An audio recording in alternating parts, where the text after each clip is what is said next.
Hi, welcome to our channel. Welcome to channel. Mummy hi ಮಾಡಿ. ಇವರು ನಮ್ಮ mummy. Hi. ಎಲ್ಲಿಗೆ ಹೊಂಟೇವಿ ಇವತ್ತು ನಾವು? ತಿರುಪತಿ ಅಲ್ಲ, ಹೇಳಿ ಮಮ್ಮಿ ಎಲ್ಲಿ ಹೊಂಟೇವಿ? Rock garden. ಒಟ್ಕೋಡಿ. ರಾಕ್ ಗಾರ್ಡನ್ಗೆ ಹೊಂಟೇವಿ. ಎಲ್ಲಿ ಹೊಂಟೇವಿ ಈಗ? ಎಲ್ಲಿಗೆ ಹೊಂಟೇವಿ?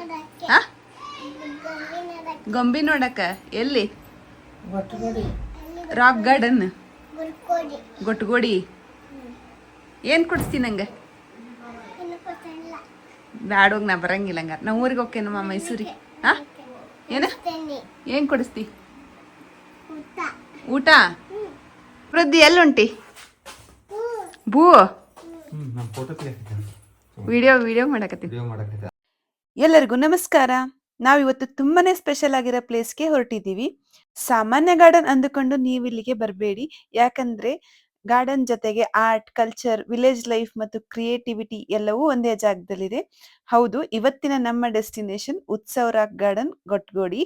ನಮ್ಮ ಉತ್ತರ ಕರ್ನಾಟಕ ಭಾಗದ ಟ್ರೆಡಿಷನಲ್ ಲೈಫ್ ಸ್ಟೈಲ್ ಹೇಗಿತ್ತು, ನಮ್ಮ ಹಳೆ ಕಾಲದ ಜನರ ಜೀವನ ಶೈಲಿ ಹೇಗಿತ್ತು ಅನ್ನೋದನ್ನ ಸ್ಕಲ್ಪ್ಚರ್ಸ್ ಮತ್ತು ಆರ್ಟ್ ವರ್ಕ್ ಮೂಲಕ ಇಲ್ಲಿ ತುಂಬಾ ಸುಂದರವಾಗಿ ತೋರಿಸಿದ್ದಾರೆ.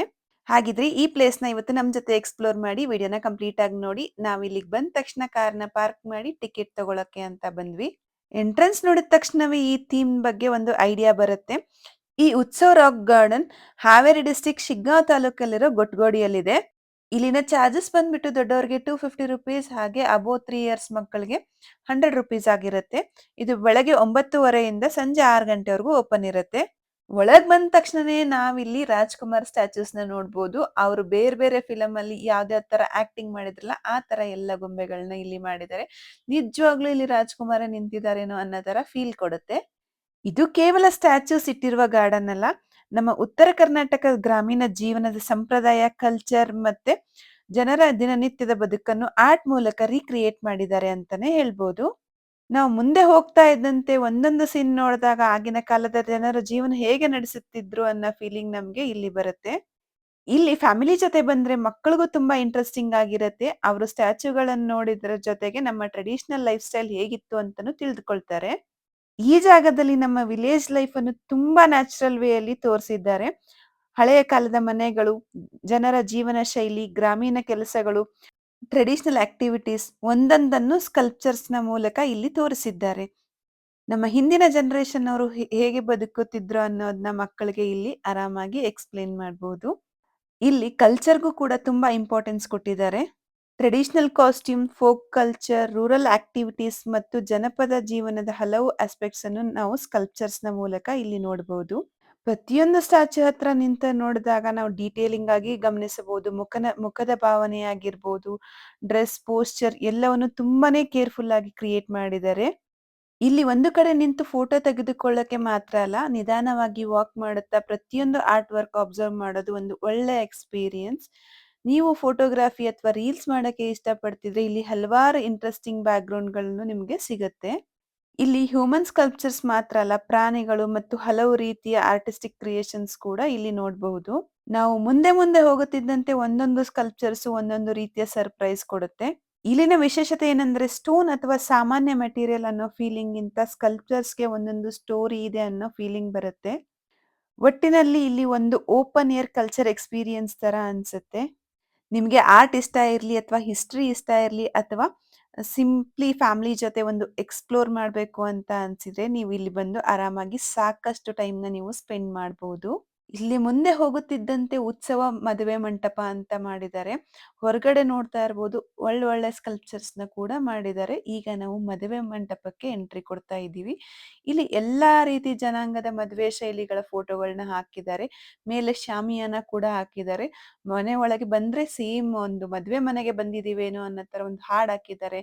ಒಬ್ಬ ವಿಡಿಯೋಗ್ರಾಫರ್ ವಿಡಿಯೋ ಮಾಡ್ತಾ ಇದ್ದಾನೆ. ಒಂದು ಫ್ಯಾಮಿಲಿ ಫೋಟೋ ಯಾವ ತರ ಇರ್ತಿತ್ತು ಮದ್ವೆಲಿ ಆಗಿನ ಕಾಲದಲ್ಲಿ ಅನ್ನೋದನ್ನ ಇಲ್ಲಿ ಕ್ಲಿಯರ್ ಆಗಿ ತೋರಿಸಿದ್ದಾರೆ. ಈಗಿರೋ ನಮ್ಮ ಮಾಡರ್ನ್ ಯುಗದಲ್ಲಿ ಹಳೆ ಕಾಲದ ಸಂಪ್ರದಾಯ ಅಥವಾ ಹಳೆ ಕಾಲದ ಮನೆಗಳನ್ನ ನೋಡೋದು ತುಂಬಾನೇ ರೇರ್ ಆಗಿರುತ್ತೆ.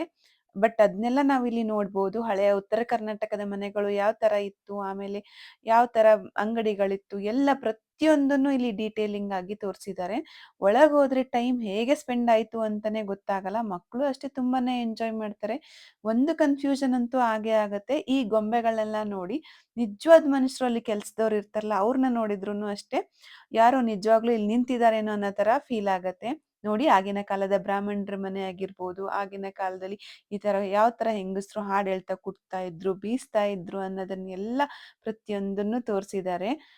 ಆಮೇಲೆ ಆಗಿನ ಕಾಲದ ದಿನಸಿ ಅಂಗಡಿಗಳು ಅಂದ್ರೆ ನಮ್ಮ ಕಡೆ ಕಿರಾಣಿ ಅಂಗಡಿಗಳು ಅಂತಾರೆ, ಅದನ್ನೆಲ್ಲ ಯಾವ ತರ ಇತ್ತು. ಆಮೇಲೆ ಈ ತರ ಪೇಪರ್ ಇಂದ ಕಟ್ ಮಾಡಿರೋ ಪರ್ಪರಿ ಹಾಳಿ ಅಂತಾರೆ, ಅದನ್ನೆಲ್ಲ ಯಾವ ತರ ಹಾಕಿದ್ರು ಅಂತ ಇಲ್ಲಿ ಡೀಟೇಲಿಂಗ್ ಆಗಿ ನೋಡ್ಬೋದು. ಇಲ್ಲಿ ನೋಡಿ ಒಬ್ರು ಕೌದಿ ಹೊಲಿತಾ ಇದ್ದಾರೆ, ಒಬ್ರು ಹಗ್ಗ ಮಾಡ್ತಾ ಇದ್ದಾರೆ. ಆಮೇಲೆ ಇಲ್ಲಿ ಅಕ್ಕಸಾಲಿಗರ ಮನೆ ಯಾವ ತರ ಇರ್ತಿತ್ತು ಎಲ್ಲಾನು ಪ್ರತಿಯೊಂದನ್ನು ರಿಯಲ್ ಆಗಿ ಇದೇನೋ ಅನ್ನೋ ತರ ಕಾಣಿಸ್ತಾ ಇದೆ. ಸ್ವಲ್ಪ ಗೊಂಬೆಗಳಿಗೆ ಆಕ್ಷನ್ ಕೂಡ ಕೊಟ್ಟಿದ್ದಾರೆ. ಇಲ್ಲಿ ನೋಡಿ ಕಿರಾಣಿ ಅಂಗಡಿ ಮೇಲ್ಗಡೆ ಇಬ್ರು ಮಕ್ಕಳು ಮೇಲೆ ನಿಂತ್ಕೊಂಡು ಟಾಟಾ ಮಾಡ್ತಾ ಇದ್ದಾರೇನೋ ಅನ್ನೋ ತರ ಮಾಡಿದ್ದಾರೆ. ಎಷ್ಟು ರಿಯಲಿಸ್ಟಿಕ್ ಆಗಿದೆ ಅಂದ್ರೆ ನಿಜವಾದ ಮನೆಗಳೇನೋ ಅನ್ನೋ ತರ. ನೋಡಿ ನಮ್ ಕಡೆ ಈ ತರ ಶಾವ್ಗೆ ಮಾಡ್ತಾರೆ. ಆಮೇಲೆ ಮುಂದೆ ಹೋಗ್ತಿದ್ದಂಗೆ ಒಂದು ಸುಂದರವಾದ ಗೌಡರ ಮನೆ ನೋಡ್ತಾ ಇರ್ಬೋದು. ಈ ತರ ಗೌಡ್ರು ಛಾವಣಿ ಮೇಲೆ ಕುತ್ಕೊಂಡು ನ್ಯಾಯ ತೀರ್ಮಾನ ಮಾಡ್ತಾ ಇರೋದಾಗಿರ್ಬೋದು, ಅವರ ಪೂರ್ವಜರ ಫೋಟೋಗಳನ್ನ ಹಾಕಿರೋದಾಗಿರ್ಬೋದು, ಇನ್ನೊಂದು ಸೈಡ್ಗೆ ಮಕ್ಕಳು ಆಟ ಆಡ್ತಾ ಇರೋದಾಗಿರ್ಬೋದು, ಎಲ್ಲಾನು ಎಷ್ಟು ಡೀಟೇಲಿಂಗ್ ಆಗಿ ಮಾಡಿದ್ದಾರೆ ನೋಡ್ತಾ ಇರ್ಬೋದು. ಒಳಗ್ ಹೋಗ್ತಾ ಇದ್ದಂಗೆ ಈ ತರ ದನದ ಕೊಟ್ಟಿಗೆ ಒಂದ್ ಕಡೆ, ಇನ್ನೊಂದ್ ಕಡೆ ಪಡಸಾಲೆ ಅಂತೀವಿ. ಒಬ್ರು ಒಳಗೆ ಅಡ್ಗೆ ಮಾಡ್ತಾ ಇದ್ರೆ ಇನ್ನೊಬ್ರು ಅಜ್ಜಿ ಮಕ್ಕಳಿಗೆ ಊಟ ಮಾಡ್ಸೋದಾಗಿರ್ಬೋದು, ಇನ್ನೊಬ್ರು ಅಜ್ಜಿ ಮಕ್ಕಳನ್ನ ಒಂದು ಮಗುನ ತೊಟ್ಲಿಗೆ ಹಾಕೋದಾಗಿರ್ಬೋದು, ಎಷ್ಟು ನೀಟಾಗಿ ಮಾಡಿದ್ದಾರೆ ನೋಡಿ. ನೋಡಿ ಒಂದ್ ಸೈಡ್ ಎತ್ತು, ನಾವ್ ಇದಕ್ಕೆ ಹಕ್ಕಿ ಅಂತ ಹೇಳ್ತೀವಿ ದನ ಕಟ್ಟ ಜಾಗಕ್ಕೆ. ಅಷ್ಟು ನೀಟಾಗಿ ಮಾಡಿದ್ದಾರೆ ನೋಡಿ. ಮಗುನ ಒಬ್ರು ಆಡಿಸ್ತಾ ಇದ್ದಾರೆ, ಒಬ್ರು ಮಜ್ಜಿಗೆ ಮಾಡ್ತಾ ಇದ್ದಾರೆ. ಎತ್ತುಗಳು ಅಷ್ಟೇ ನಿಜವಾಗ್ಲೂ ಇಲ್ಲಿ ನಿಂತಿದೇನೋ ಅನ್ನೋ ತರ ಅನ್ಸುತ್ತೆ. ನನ್ಗಂತೂ ನಮ್ ಮನೆ ಇದೇ ತರ ಇತ್ತು, ಹೀಗೆ ಫೀಲ್ ಆಗ್ತಾ ಇದೆ ನಂಗೆ ಮನೆಗೆ ಬಂದಿದ್ದೀನೇನೋ ಅನ್ನೋ ತರ. ಅಲ್ಲಿ ಹಿಂದೆ ಒಬ್ಬ ಮನುಷ್ಯ ದನಗಳಿಗೆ ಹುಲ್ಲು ಕೂಡ ಹಾಕ್ತಾ ಇದ್ದಾನೆ. ಹುಲ್ಲು ಅಷ್ಟೇ ತುಂಬಾ ನ್ಯಾಚುರಲ್ ಆಗಿ ಇದೆ, ನೋಡ್ತಾ ಇರ್ಬೋದು. ನಿಜವಾಗ್ಲೂ ಎತ್ತಿಲ್ ಕೂತಿದೇನೋ ಅನ್ನೋ ತರ ಇದೆ. ನೆಕ್ಸ್ಟ್ ಮುಂದೆ ಹೋಗ್ತಿದ್ದಂಗೆ ಹಸುಗಳು ಎಮ್ಮೆಗಳು ಕಟ್ಟಾಕಿರೋದೊಂದು ಶೆಡ್ ತರ ಮಾಡಿದ್ದಾರೆ. ಇದನ್ನು ಅಷ್ಟೇ ನಿಜವಾಗ್ಲೂ ಒಂದೊಂದಕ್ಕೂ ಸಿಮಿಲಾರಿಟಿ ಇಲ್ವೇ ಇಲ್ಲ, ಅಷ್ಟು ಯೂನಿಕ್ ಆಗಿ ಇಲ್ಲಿ ಕ್ರಿಯೇಟ್ ಮಾಡಿದ್ದಾರೆ. ಈಗೆಲ್ಲ ಮಾಡರ್ನ್ ಯುಗದಲ್ಲಿ ಎಲ್ಲರೂ RCC ಮನೆಗಳು ಕಟ್ಕೊಂಡು ದನಗಳನ್ನಂತೂ ಸಾಕೋದೇ ಇಲ್ಲ.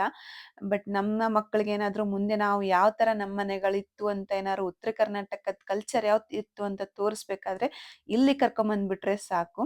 ಈ ಐಡಿಯಾ ಹೊಳ್ದವನ್ಗೆ ಅಂತೂ ಹ್ಯಾಟ್ಸ್ ಆಫ್ ಅಂತಾನೆ ಹೇಳ್ಬೋದು. ಒಂದು ಒಳ್ಳೆ ಜಾಗನ ಕ್ರಿಯೇಟ್ ಮಾಡಿದ್ದಾರೆ.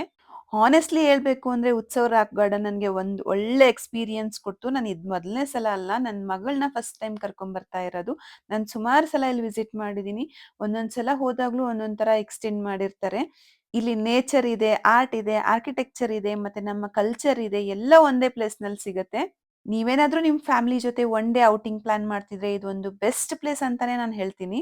ನನ್ನ ಪರ್ಸನಲ್ ಎಕ್ಸ್ಪೀರಿಯನ್ಸ್ ಹೇಳ್ಬೇಕಂದ್ರೆ ನನಗೆ ಇಲ್ಲಿ ಇಷ್ಟವಾದದ್ದು ಇಲ್ಲಿನ ಕ್ರಿಯೇಟಿವಿಟಿ ಮತ್ತೆ ಗ್ರಾಮೀಣ ಜನರ ಸಂಸ್ಕೃತಿನ ತೋರಿಸಿದ್ರ ರೀತಿ.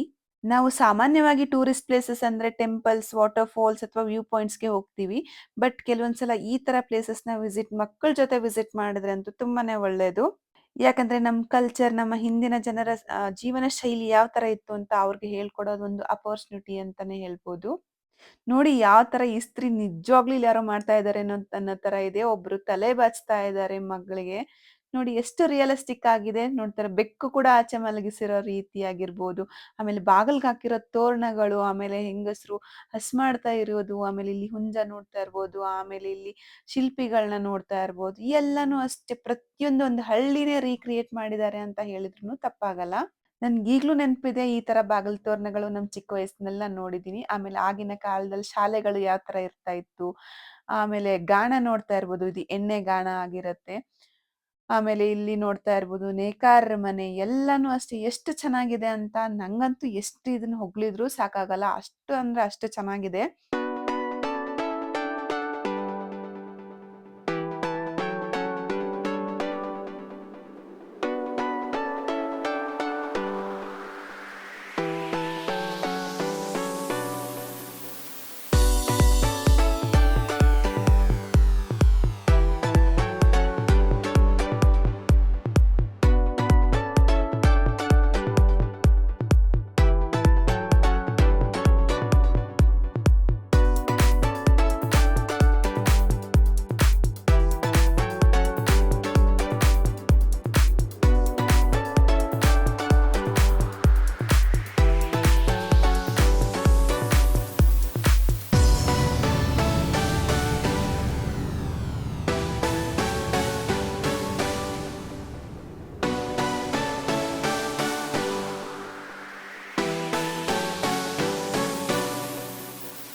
ಇದೆ.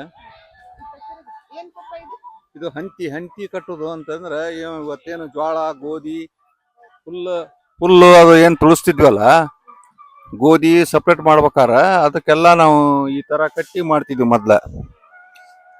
ನಂತರ ಇದನ್ನೆಲ್ಲ ತುಳಿಸಿಂದ ಈ ತರ ಈ ಕಡೆ ಇದೆಲ್ಲ ಈ ಕಡೆ ಹಚ್ಚಿ ಗಾಳಿಗೆ ತೂರುದು.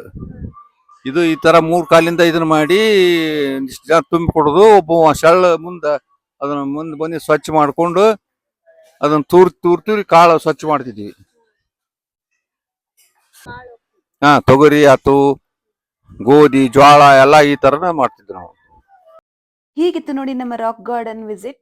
ಈ ಲಾಗ್ ನಿಮ್ಗೆ ಇಷ್ಟ ಆಗಿದ್ರೆ ವಿಡಿಯೋಗೆ ಒಂದು ಲೈಕ್ ಮಾಡಿ, ಈ ವಿಡಿಯೋನ ನಿಮ್ಮ ಫ್ರೆಂಡ್ಸ್ ಅಂಡ್ ಫ್ಯಾಮಿಲಿ ಜೊತೆ ಶೇರ್ ಮಾಡಿ, ಹಾಗೆ ನಮ್ಮ ಚಾನೆಲ್ನ ಸಬ್ಸ್ಕ್ರೈಬ್ ಮಾಡೋದನ್ನ ಮರಿಬೇಡಿ. Thank you.